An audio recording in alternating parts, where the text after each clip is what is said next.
Hello guys, it's John. Here we're doing another Beyblade unboxing. This time we have WyvernGale finally, and I did not actually get the box with this thing. It is just like this, so it is what it is. But anyway, I had the box in the listing and I didn't get it, which is kind of whatever. I don't care too much about random booster boxes. So yeah, anyway, see it as the prize though, and I'm going to get this out of the cardboard and plastic, and I will be right back with the actual bay.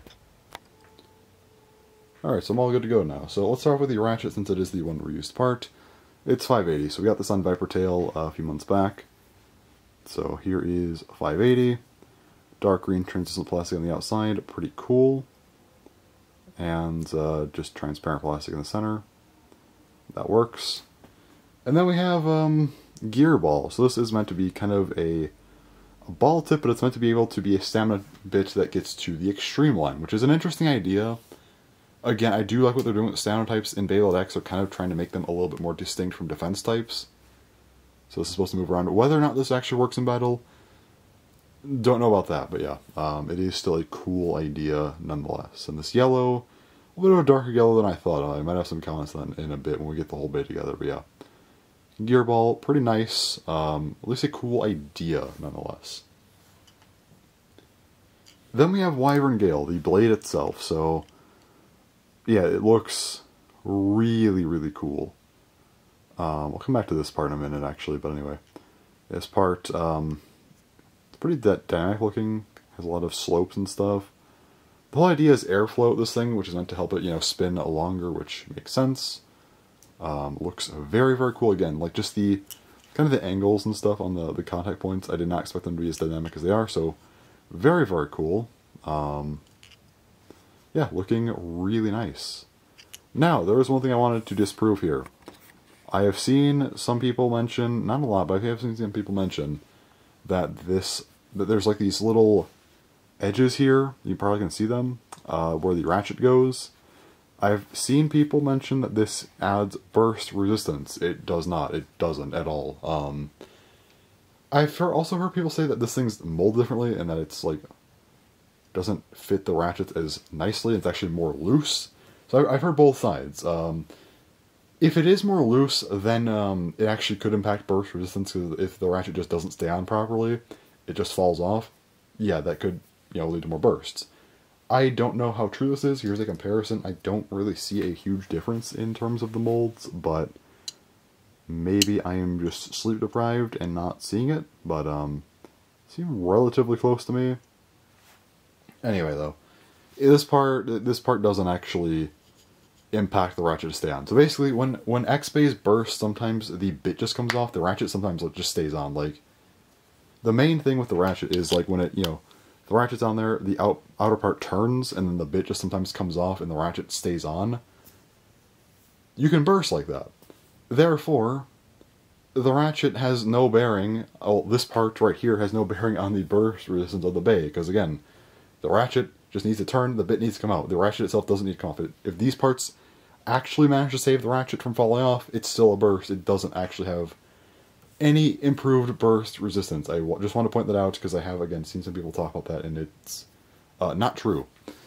Anyway, that said, this color is pretty nice. I like the kind of light-ish green they have going on, so anyway, moving on. I'll go and weigh the bay before we get to the full combo. And I'm actually awake during the day for once, because I have not slept yet, so you actually see the scale this time. Anyway, 580, going to weigh 7.21 grams. Gear ball, 2.07 grams, and then WyvernGale itself, 32.09. So let's put this thing at least kind of together to get an idea of its overall weight. 41.36 grams, so nothing really spectacular right there, just pretty, like, relatively normal-ish. Anyway, go and put this thing together now. Let me fix the focus, kind of. Alright. Okay. Let's see here. WyvernGale 580 gear ball. Looks pretty cool. I like WyvernGale in 580. It looks really nice. I don't actually like the way Gearball looks on this. I think the yellow is too dark. I think they should have gone with a maybe more of a yellow green or like a very light green I think would have worked well here. The yellow, it does stand out more, but I just feel like it stands out in a way that you don't want it to. It just, yellow and green are two similar colors. I think you need a better contrast here, or you needed to lean it further into the green and be more similar. I think it's just too awkward of a color scheme here to really work properly. Again, I wish they would have, or hell, you could even match it with the gear bit. The gear bit's kind of like a grayish color, I think. Looks grayish in this lighting, so yeah, I could have maybe done that. I just don't think the yellow works very well here. I'm sorry to say, yeah, that wasn't the best color design choice, I don't think, so. It is what it is, though, so anyway. There is WyvernGale. So yeah, a kind of mobile standard type with the kind of, you know, the gear ball idea. Again, a ball that gets the extreme line a bit easier, and also, of course, the airflow gimmick on WyvernGale itself. This is pretty raised, though, I will say. Like, there's, like, the metal here is pretty high up as well. It's a pretty awkward bay. I'm not sure how to feel about that. I don't do battles, so I don't really need to know, but at the same time, I like to know, so, yeah. Still a cool bay overall. I think if you're ignoring this part, you just kind of look at it from a top-down view, or you know, whatever view you want to consider this, isometric, whatever, but, I think in that case, this bay looks really nice. It's just, ignore the yellow in the back there. We could just pretend that's not there, right? So anyway, WyvernGale overall. Is it a cool bay? Yes. Do you recommend picking this one up? I think it's a solid bay to pick up. It just, again, not talking about competitive stuff, because again, I'm not going to claim I'm the best at that, so, just for being a unique bay, I think it is worthwhile. I don't think it's the most interesting, it's not like a necessary thing, but if you find it for a decent price, it is a prize bay. I picked this one up for 30 bucks. If you could find it under 40, I'd say it's not a bad purchase if you're willing to spend that much on a bay, or just pull some random, you know, random booster pulls. That was awkward to say. Get some random pulls is what I meant to say. Just buy regular random boosters if you want to maybe try to get it.